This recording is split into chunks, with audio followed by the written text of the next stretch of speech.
What's up, everybody? What's happening? It's your boy Alex P. Welcome back to Onside Kicking It with Alex P. This is going to be a Falcons review. As you see, we got a new set, so let's kick it and talk about some Falcons.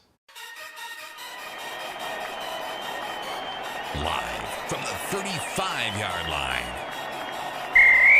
it's Onside Kicking It with Alex P.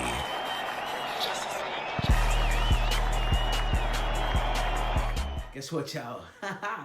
2 games in a row. The Falcons are on a win streak, if you can believe it. First against the Saints, we dominated the Saints. Then this week, how did we come back? We dominated the Panthers. Bruh, 2 division wins back-to-back in dominating fashion. Like, we out here, after looking horrible the first 8 games, we go into the bye. Come out the bye looking like a completely different team. Like, and not only are we dominating, they dominated both of those games on the road. We talking about in New Orleans, one of the toughest places to play, and in Carolina. That's not an easy place to win either, but they got it done in both of those weeks. They're now 3-7 on the season.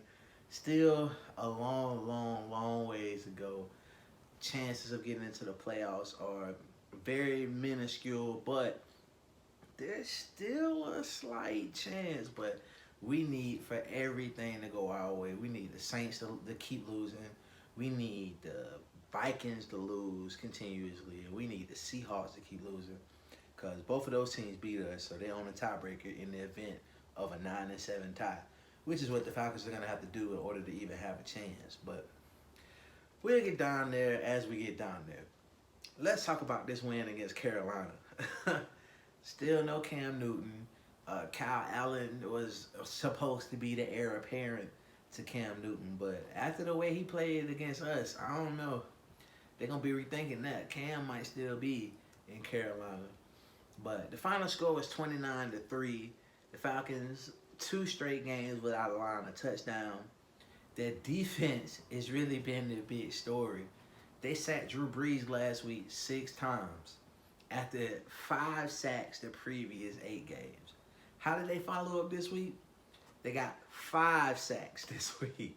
Kyle Allen was being hit all over the place. Now, last week they played almost a perfect game. Where did they mess up? They didn't get any turnovers. So how did they do this week? 1, 2, 3, 4. 4 turnovers, 4 interceptions. Kyle Allen was just giving it to the Falcons. Desmond Trufant had his first game back from injury. He had an interception. Playing great football in his 13th year. 12th play of the drive. And Allen on the run. And the pass is intercepted by Trufant. Desmond Trufant with his 3rd pick of the... Devondre Campbell kicked all of it off that first drive with an interception. Coordinator. 3rd down and 4.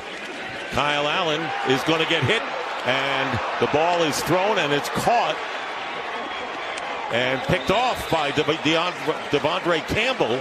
Well, you know, this is one of those situations where sometimes the best thing you can do is just take the sack and punt. You cannot... Ricardo Allen got an interception.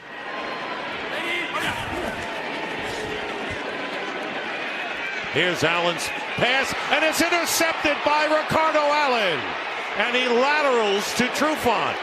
Trufant with 5 seconds to go, and the foul. My dog, Crazy KZ, Demonte KZ got a pick. 2nd down and 4. Who said that? Kyle Allen. And it is picked off by Demonte KZ. And this Atlanta Falcon team that had just 4. Falcons defense was just all over the place. Grady Jarrett got a sack. Vic Beasley got a sack. Adrian Claiborne got a sack. Sack McKinley got a sack. They just... Now 3rd down and 3 following the incompletion. Pressure on Allen, and he'll be sacked back at the 20-yard line by Vic. And 10. Still at the 30. And Allen is going to be sacked. And it's going to be Tack McKinley. And they converted the first time on a 4th down. Let's see what happens here. Allen is going to go down, and it's Adrian Claiborne. I don't know what's gotten into this defense.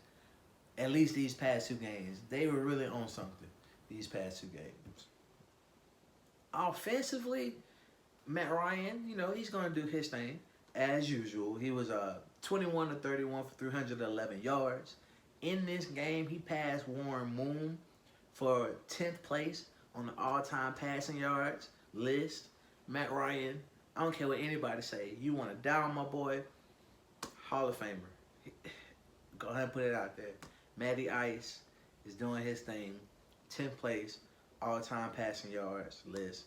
And he still got years and years left to play, so they'll tell you where he's going to end up on that list. The only downfall, the only part of this game and last game that I have to point out, there is still no running game. They cannot run the ball to save their lives, man. Devontae Freeman wasn't playing, so he was out. So we looked for Brian Hill. He didn't really do too much at all. Brian Hill had 15 carries for 30 yards. Kenyon Barner, he had a couple carries, but he only got 15 yards. We got to see Quadre Ollison for the first time this season, rookie running back. He had his first touchdown of his career, but he only got 11 yards rushing. Still cannot run the ball. The team as a whole only rushed the ball for 54 yards, which is, if you want to win in the league, not only do you have to be able to pass the ball, but you got to be able to run that thing too. And the Falcons just, I don't know, man. They can't run the ball. All they can do is pass. Speaking of passing, Calvin Ridley, he went off. He had 143 yards receiving and a touchdown on 8 receptions. Goal from the 6. Play fake. Ryan. Passing. Caught. Touchdown. Calvin Ridley. Calvin Ridley with a touchdown, and the beat goes on for these Atlanta Falcons. Boy, Julio continues to have big games against the Panthers. He had 6 receptions for 91 yards, including a 50-yard pass right over Luke Kuechly. Kenyon Barner is out as a receiver to the left, and Matt Ryan is going to take a shot to Julio Jones, and Julio Jones has it. Jones tackled by Kuechly. Julio Jones owns Luke Kuechly. Throughout Luke Kuechly's career, Julio Jones has made big play after big play on him. So just keep Luke away from Julio, and he won't look as bad. Austin Hooper is out. He's hurt with an injury, so we had to rely on Jaden Graham, who really didn't do too much. He got 2 receptions for 23 yards.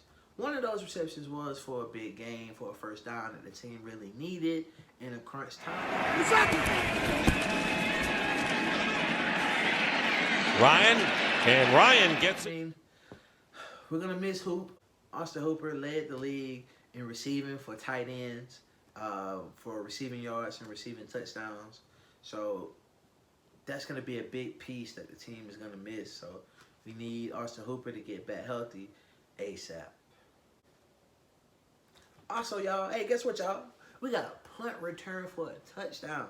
That's really what opened it up for the team. On with it, Pilardi kicking from inside his 15-yard line, and Kenyon Barner gets away from a defender, and Barner going up the middle. Barner gets into Carolina territory. Kenyon Barner has blockers.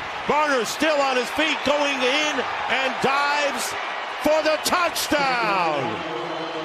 A brilliant punt return by Kenyon Barner. And watch Barner here now. You get to the middle, right? They always talk about get to the middle. Now, get to the numbers, pick up your blockers, pick up your wedge players, and then get to the sideline and get in the end zone. That's textbook when it comes to Kenyon Barner with a 78-yard punt return.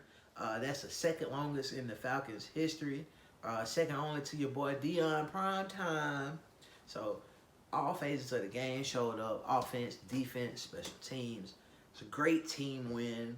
Possibly the best performance that the Falcons have put together all season. So we're streaking right now, y'all. What does that mean for the head coach, though? So the team is winning. So, you know, Dan Quinn is still Dan Quinn. And I'm going to be real with y'all. I don't think we should fire Dan Quinn. That's just me. I understand that he has each season these coaches had a long losing streak of games, but the team still fights for him, man. And at Matt Ryan, where Matt Ryan is in his career, do you really want to start over with a brand new head coach? I don't know, man. I do feel like they got to fire Thomas Dimitroff. Why? Because the man can't draft. The man can't draft to save his life. The offensive line was supposed to be his main concern for the offseason, and so far, so bad. He's failed miserably. We wanted him going a couple years ago, but that Super Bowl kind of gave him a couple more years of life left with the Falcons, but I think that's come to an end. So if I was ABZ, Arthur Blank, keep Dan Quinn, peace out to Thomas Dimitroff. But hey, we're going to see what happens. Like I said, the Falcons are 3-7, tied for last place in the NFC South, which brings us to week 11. We're at home against the Tampa Bay Buccaneers, who have the same record as us, 3-7. So the loser of this game is going to be in sole possession of last place in the NFC South. The way the Falcons have played against the Saints and against the Panthers makes me feel like they should play even better against the Bucs. Jameis Winston leads the league in interceptions. 18 interceptions. God damn. And he is second in the league, tied for second in the league in fumbles. So he's turning over the ball, throwing interceptions, and losing it. So, I mean, the way the Falcons have played, man, gives me no doubt that they should do the same thing against Tampa Bay. But with that being said, knowing our luck, this would be the one where we fumble and have Jameis Winston looking like an all-star. But I don't think it's going to happen. I think the Falcons are going to keep it rolling. Still telling how this season is going to end. But we're going to see. It's going to be it for this week. I appreciate y'all for tuning in, watching your boy. Make sure y'all follow me on all social media sites first. Follow me on YouTube. Subscribe to my page, Onside Kicking It with Alex P. If you want to trip out, then follow me on Twitter. I'm a fool on Twitter. WT Fiddlesticks is the handle. And you can follow me on Instagram as well at Bocho Cinco. Till the next time, till next week, I'm out.